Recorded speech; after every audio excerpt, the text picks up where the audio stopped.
रायगडची झुंज, अन्यायावर लेखणीचा वार.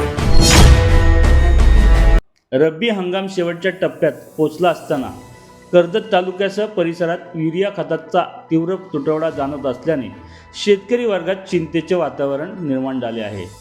भाजीपाला तसेच फळबागातील आंबा, चिकू यासारख्या पिकांसाठी या काळात खताची अत्यंत गरज असते.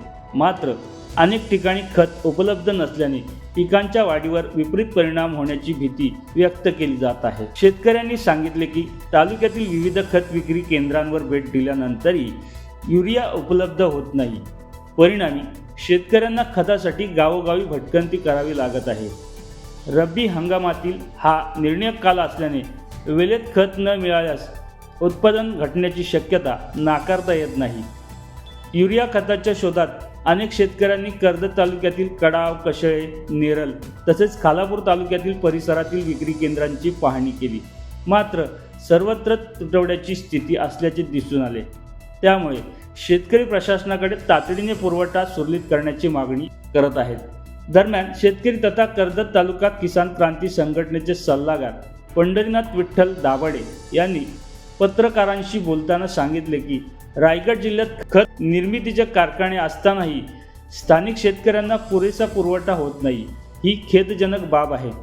सर्वप्रथम जिल्ह्यातील शेतकऱ्यांना खत उपलब्ध करून देणे आवश्यक असून त्यानंतरच इतर ठिकाणी पुरवठा करावा. शेतकरी वर्गाच्या मते प्रशासनाने तातडीने हस्तक्षेप करून खत पुरवठा साखळी सुरळीत करावी, अन्यथा रब्बी हंगामातील पिकांना मोठा फटका बसू शकतो. योग्य वेळी उपाययोजना केल्यास शेतकऱ्यांचे नुकसान टाळता येईल अशी अपेक्षा व्यक्त होत आहे. बाबा, काय सांगाल? आता तुम्ही मगाशी म्हणालात की युरिया खत जे आहे कर्जत, खालापूर, खोपोली या परिसरामध्ये युरिया खताचा तुटवडा आहे, तो कशाबद्दल आणि त्याच्यामध्ये शेतकरी काय चिंता व्यक्त करत आहे? पहिलं माझं नाव पंढरीनाथ विठ्ठल दाभाडे, मुक्काम तमनार. माझ्याकडं किसान क्रांती संघटना त्याचा कर्जत तालुक्याचा मी सल्लागार आहे. आत्ताची अशी कंडिशन आहे का भाजीपाला किंवा भात शेती आम्ही मिक्सर खत मारलं आहे, पण युरिया खताची आम्हाला अत्यंत गरज आहे, जेणेकरून पीक जोरात होतं आहे, उंच येतं आहे त्याकरता, आणि भाजीपाल्याकरता युरिया खत पाहिजे. आणि प्रत्यक्ष ही माझी शेती बघा, या शेतीमध्ये युरिया खत नसल्यामुळं एवढी जोरात येत नाही, हे प्रत्यक्ष बघा. आणि असं असून मी कशेले, कडाव, कृषी खरेदी विक्री संघ, पिंपरे साहेब, कर्जत, खालापूरमध्ये 2-3 ठिकाणी मी खत बघितलं तर खत कुठं काय भेटत नाही. तर हे खत जर भात निसवल्यानंतर तुमचं जर आलं तर त्याचा काय आम्हाला उपयोग? जे खत पीक जोमात येण्यासाठी आम्हाला ते खत पाहिजे, ती त्यांची हंगाम गेल्यानंतर तुम्ही खत दिलं तर त्याचा काय उपयोग नाही. आणि आमच्या कर्जत रायगडमध्ये आमची खताच्या कंपन्या असून पहिलं रायगडलाच खत पुरवा आणि नंतर बाहेर पोच करा तुम्ही, अशी माझी आग्रहाची विनंती आहे. एक शेतकरी म्हणून आपण जे आता तुम्ही जे भाजीपाला लावला त्याचंही नुकसान झालं असं बोलताय, म्हटलंय.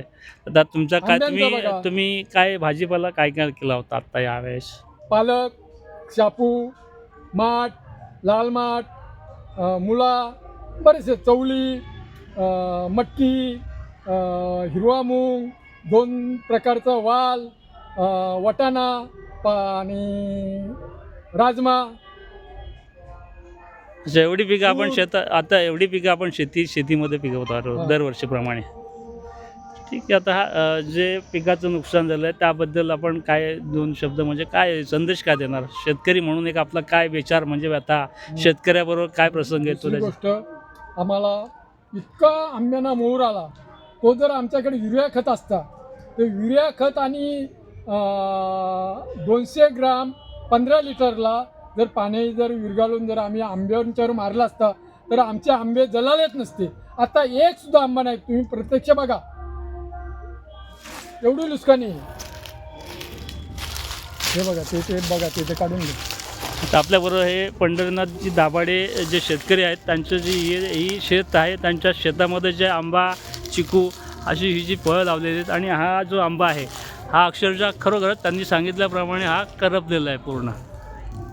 आणि खताचा तुटवडा असल्याकारणाने त्यामुळे हा सर्व प्रकार झाला असल्याचं त्यांच्याकडून सांगण्यात आलं. जर वेळेमध्ये जर खत मिळालं असतं तर आता आज आंब्याचं पीक हे सुरळीत आणि योग्यतेरित्या राहिलं असतं. आणि त्यांनी लावलेली शेतामध्ये तूर बरेचसे पिकं असे घेत असतात.